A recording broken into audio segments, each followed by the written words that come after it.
we'll start taking questions upstairs in the media center. Mark Spector, Sportsnet. Hey, Rick, nice game. Corey Perry, I'd like to talk about Corey Perry. This is a guy who's, fans of all the other teams can't stand the guy. He's so hard to play against. He's frankly sometimes dirty. He's always in your face, and he scores huge goals at big times. He's an Olympic champion, a Stanley Cup champion. Just maybe talk to us just about this unique player who is such a clutch guy and doesn't have many fans outside the town he's playing in. No, you love him on your team. I coach against him long enough, and I know he's a pain in the butt, and that's where he is so effective. He's you can see his puck skills, and you can see how competitive he is. You get him below the tops of the circles around their net, he is one tough guy to handle. He hangs on to the puck. He's big, he's strong, he's got great reach. He's got great patience with the puck. He's very good hanging on to it and waiting for something to happen and making the right play. But again, tops of the circles down the offensive zone, he's fantastic. But he means so much to our team on the bench and in the locker room and everything else, all the things that elite athletes and winners bring to the table, he brings to the table for us. Arpon Basu, The Athletic. Hey, Rick. Obviously, your injury situation is what it is, but did you ever catch yourself tonight looking out, seeing guys like a Kamano or a Dowling or a Hanley, or just and wonder how these guys are surviving this environment? I mean, for them to play the way they did tonight and the way they have in these playoffs under these circumstances, do you marvel at it sometimes? Yeah, I do, and I give them a lot of credit because we're missing a lot of key guys in our hockey club. There's no question about it.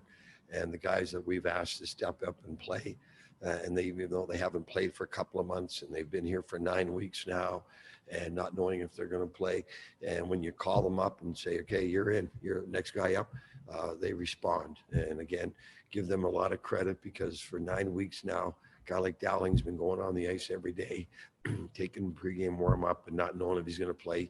You ask him, okay, we need you to play tonight. He's ready to play. Give him a lot of credit for that. Same with Nick, same with Kiwi when we called him. And so, again, we're missing a lot of key guys. There's no question about it. So we need those guys to step up and give us important minutes, and they've done that. So it's a credit to them with the environment that we're living under for 9 weeks, that they're able to step in there physically and mentally ready to play. Derek Van Diest, Post Media. Eric, I want to ask you about that intermission between overtimes. That first overtime, you guys were obviously very tentative. You didn't get a lot of shots. You came out with a lot more energy and a lot more incisiveness in the second overtime. What was it about? What happened in that intermission? Did you guys talk about having to come out and trying to win this game? Exactly. We didn't have the right mindset that we normally have going into overtime in that second period or the first overtime. You can't be afraid to lose. And we were playing not to lose. And we talked about it after that first overtime. Like, we got to play to win. We got to play to, let's go at them. Let's get back on our toes and get skating again. And we found our legs. We found our second wind.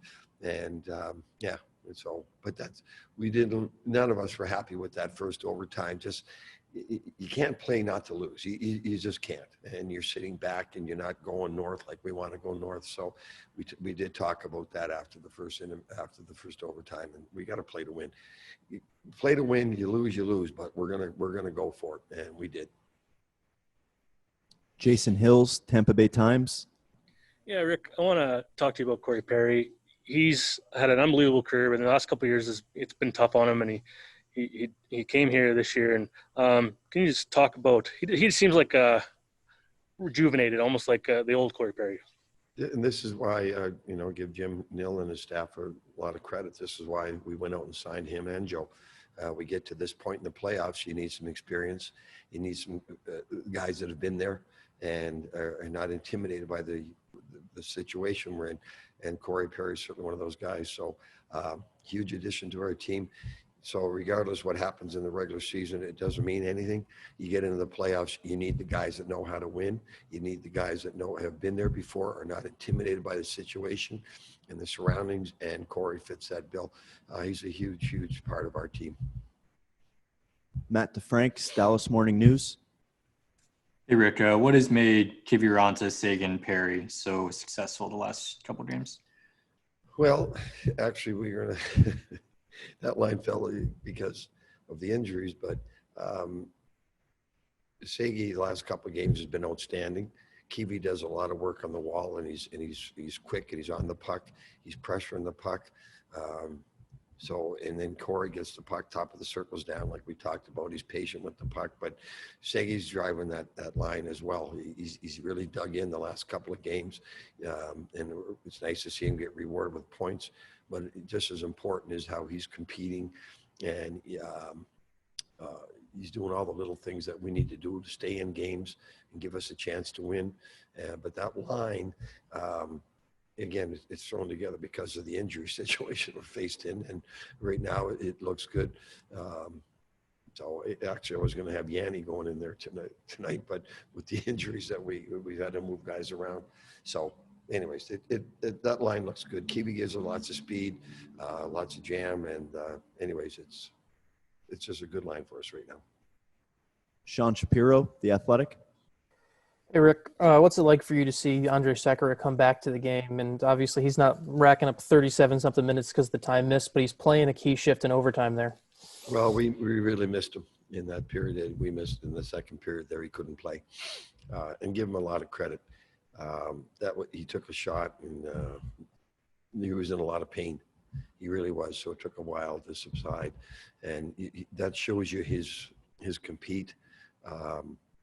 His love of the team and his teammates, that he's willing to, misses a whole period and goes out and just gives us great minutes and needed minutes, because that was a tough period without him in the second period, trying to play 5D with all the other injuries we've got up front. So we really needed him. He knew we needed him, and he came back, and give him a ton of credit. But from day one, he's bought in. I don't think he's seen his family since sometime around June 25th or something like that. So that's tough on all these guys, the sacrifices they're making to get here. But this is why we came. This is why we're here. And he's a big part of it. And there's an example of just, okay, we're here. We're totally bought in. We're going to do whatever it takes to win. So give him a ton of credit for coming back. That's a tough thing to do. Ken Campbell, The Hockey News. Rick, I mean, Corey Perry's won at every level. He's won, from the Stanley Cup to Olympic gold medals to the OHL Cup to Memorial Cups. He's even won a Nations Cup, and I don't even know what that is. When you see what he contributed tonight, does it surprise you that winning just seems to follow this guy around? Yeah, I mean, again, he's been an important part of our team all year. But you just watch his, like I said earlier, top of the circles down in the offensive zone, his poise, his confidence, his strength, and his reach with that puck. It's always been very impressive for all the years I've coached against him. And to watch him now, he's part of our team and a huge part of our team. It's nice to see, but you get to that level that he's at, and you win all those times, and it shows you he knows how to win. And there's guys are nervous out there. They get the puck, they throw it away. Corey gets it and hangs on and uses his reach and his competitiveness and his size and his strength to his advantage. And he's not intimidated by any situation out there. Saad Youssef, The Athletic. Hey, Rick, last few days there was a lot of conversation about your goaltending decision. How did you think Anton Hudobin played tonight on the 4+ periods on the second night of a back-to-back? Fantastic. Again, we're not here without Dobie. They're not here without Vasi. So you need great goaltending. But tonight, you're back again, 3 games in 4 nights, you're back-to-back. He wanted that ball. He wanted the puck. He wanted to be in that net tonight. We talked about it last night.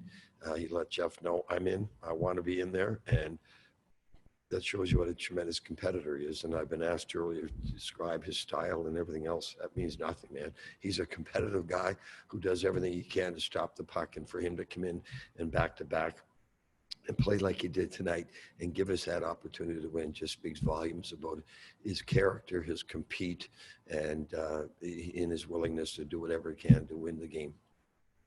Last question, Kevin McGran, Toronto Star. Just a bit about Joe Pavelski, a little bit about Corey Perry too. But what does it do to the mindset of the coaching staff and the players and teammates there when your general manager can sign a guy like Joe in the summer, and Corey too? But both are obviously big parts of your team. Big parts of the team, and again, give Jim and his staff credit. We need to get some experience in the playoffs and bring in some guys that have been there before. And two perfect guys. They've been huge additions to the team.